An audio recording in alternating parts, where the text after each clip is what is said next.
Hi folks, welcome back to the Matt Greer Music channel and to part 3 of our tutorial on the PO-33 making a jungle track. So it's taken me a little bit longer to get to this part because this is actually the area that I have to give the most thought to, and a lot of times when I'm making tunes I just sort of go on autopilot and I don't actually give a lot of conscious thought to how I'm making the tunes that I make. Maybe I should.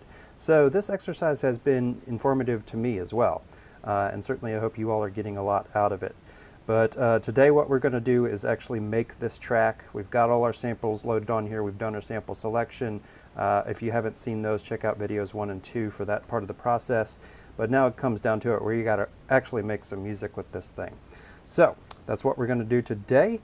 Let's go ahead and get started on that.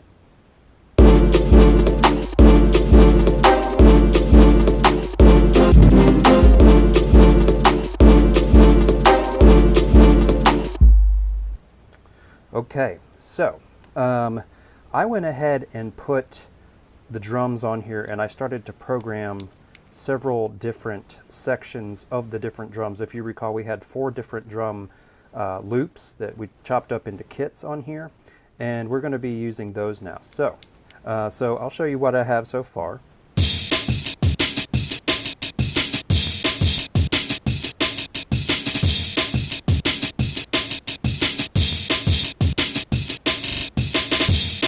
Alright, so that is a 4 pattern loop.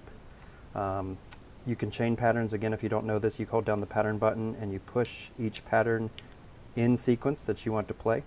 And that's a 4 pattern loop using that first drum kit that we sampled. Something I want to call attention to right now is the tempo of this is actually at 88.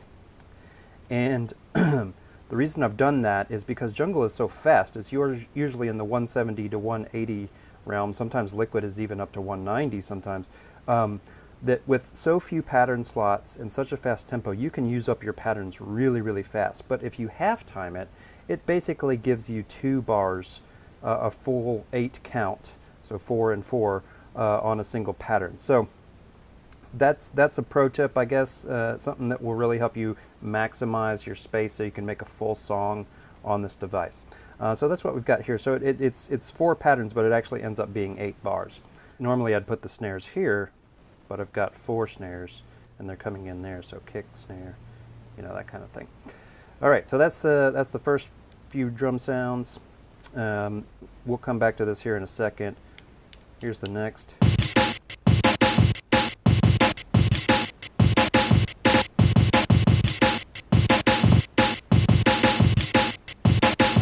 Okay, here's the next.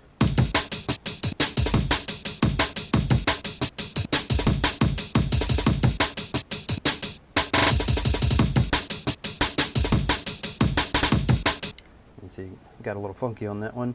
And then we've got this drum set here.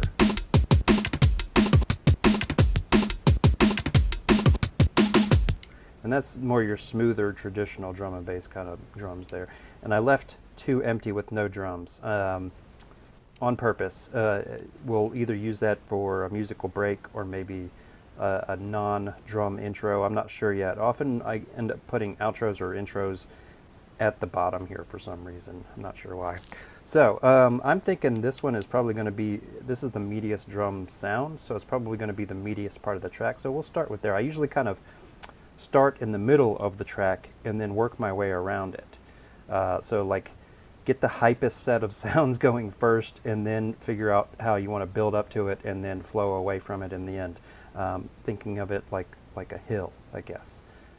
Get my hands, that's a hill. Okay, so again, we've got 4 patterns here, basically comprising of 8 bars. And what I'm going to do now is I'm going to purposely go to this last one and I'm going to start messing that one up. It's already varying from the others, but I want to do something a little bit different here. Actually, before I do that, I'm actually going to copy that pattern to slot 2, which I'll explain why in a second here.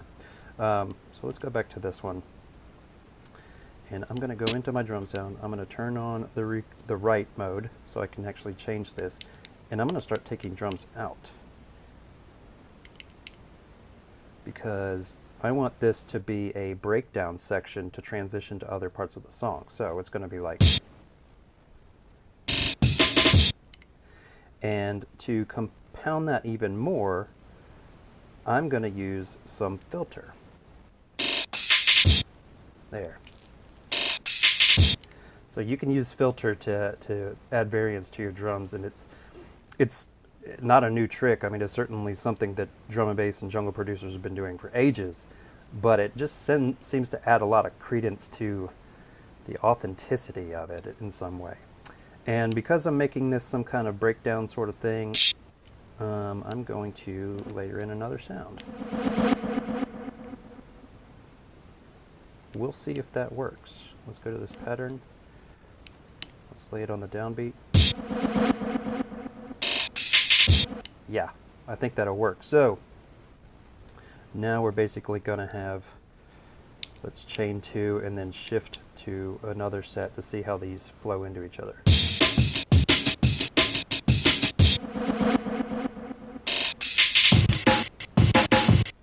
Yep, that's going to do.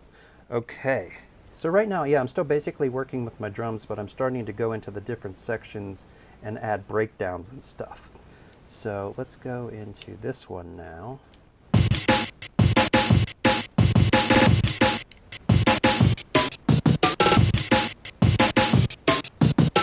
Just to do a little bit more, I'm going to take those out. Yep, that's pretty cool. Maybe a little filter too. Let's try.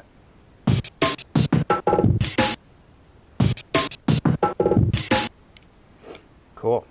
All right, so got a transition for that set. Now let's go to this third. I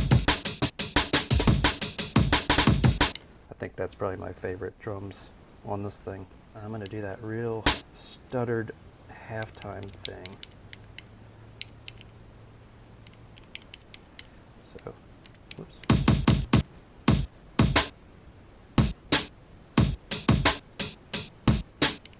And what I wanted to do was make all of these doubled.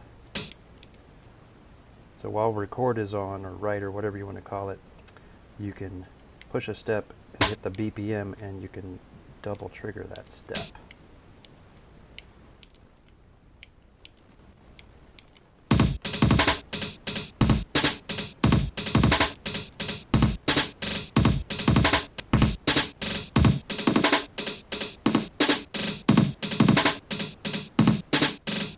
Yeah, that's cool. I like that. I'm going to go back up here, and I'm going to actually, okay, so here's a trick as well. I've got 4 patterns here. This one we know is changed. I turned this into like a breakdown pattern. You don't want that at the end of every 8 bars. So what you can do, you don't have to think linearly. You can go 1, 2, 3, 4, then back to that one, then go 1, 2, 3, 4. So now I have 16 bars, which is a pretty typical length before you change to a different section in drum and bass. So this will take just a second, but let's listen to that, how it flows. So we're going to start with the pattern 1, 2,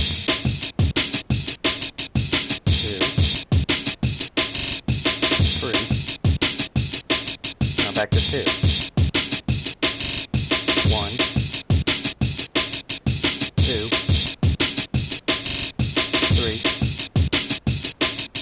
3, now 4.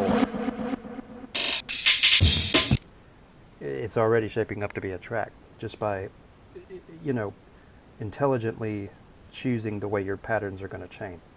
All right, but I'm going to work for this right now, so I'm just going to do the 1, 2, 3, and then back to 2. So that can loop, and let's try to put some bass on this. This is drum and bass, not just drums. So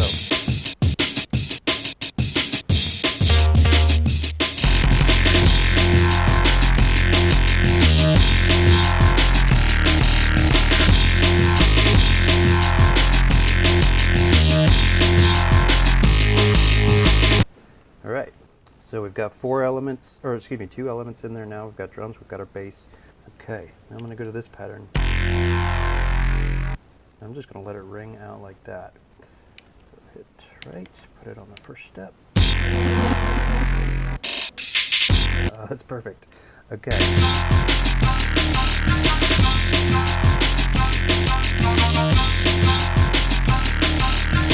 Now, while that's already in the pattern, let's do something to see if we can affect the sound a little bit.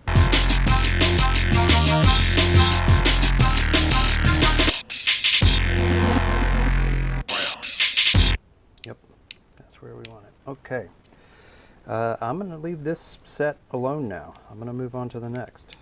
So, again, we've got basically 3 patterns for fluidity, and 1 is a breakdown, so we'll kind of do the 1, 2, 3, back to 2 thing again.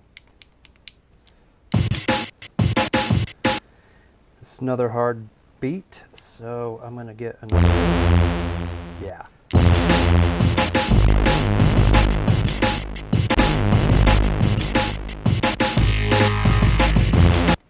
Alright, that's pretty cool, but we need something else on that for sure.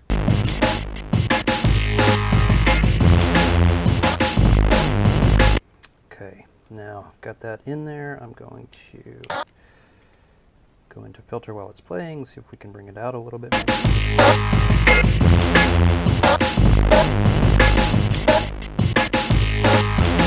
Okay.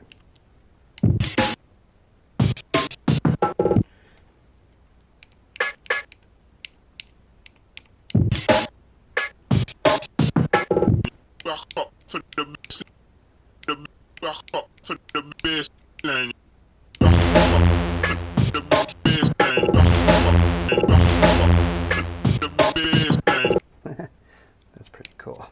Okay, move on to the next bank.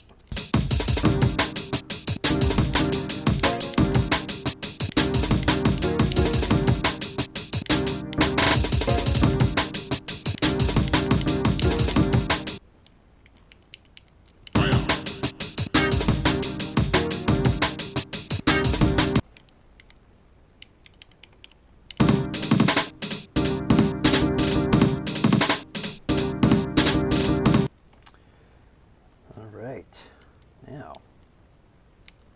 let's get into these.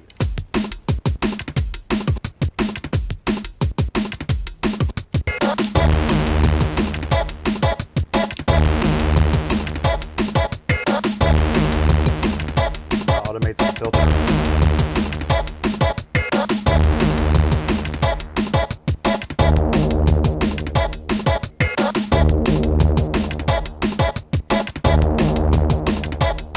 Now it's like having a different bass sound without having to get another sample.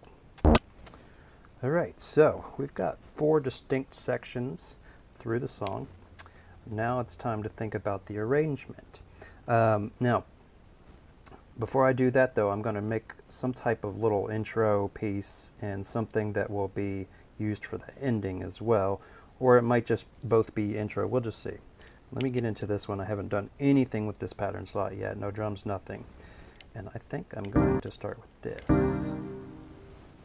because I feel like it's just got that thing.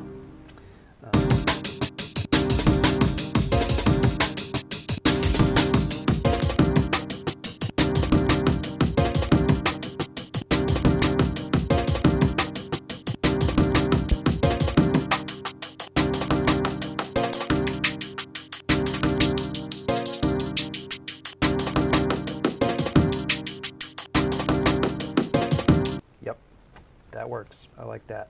All right, so let's say we got 1, 2, 3, then this. This is where I just start trying things to arrange the song. All right, so we're going to go 1, 2, 3, 4. 1, 2, 3, 4. 1, 2, 3, 4.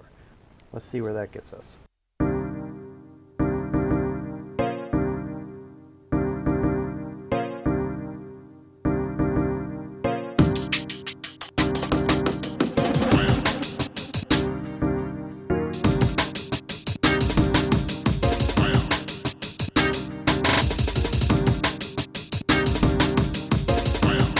Alright, so now basically we've got 4 different sections of song 5 really if you consider the sort of intro piece here.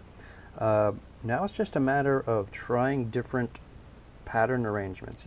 3 on this one, add that one, 4 through here, and then 8 through here, 8 through here, back to this for 4. And you just do that until you come up with an arrangement. And you might find things that don't work. You might have samples that overlap each other and inhibit your polyphony.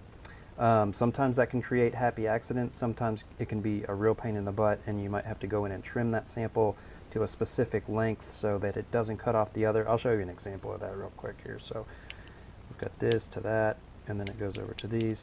You'll hear when it changes from this to this one, the drums drop out, but I kind of liked it, so.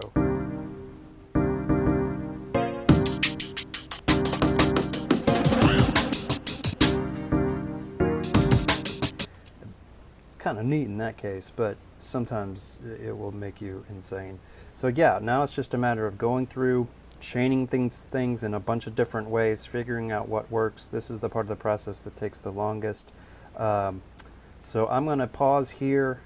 I'm going to do that. If you've been doing your own track with this, you do that. And I'll be back in a second to show you the final result.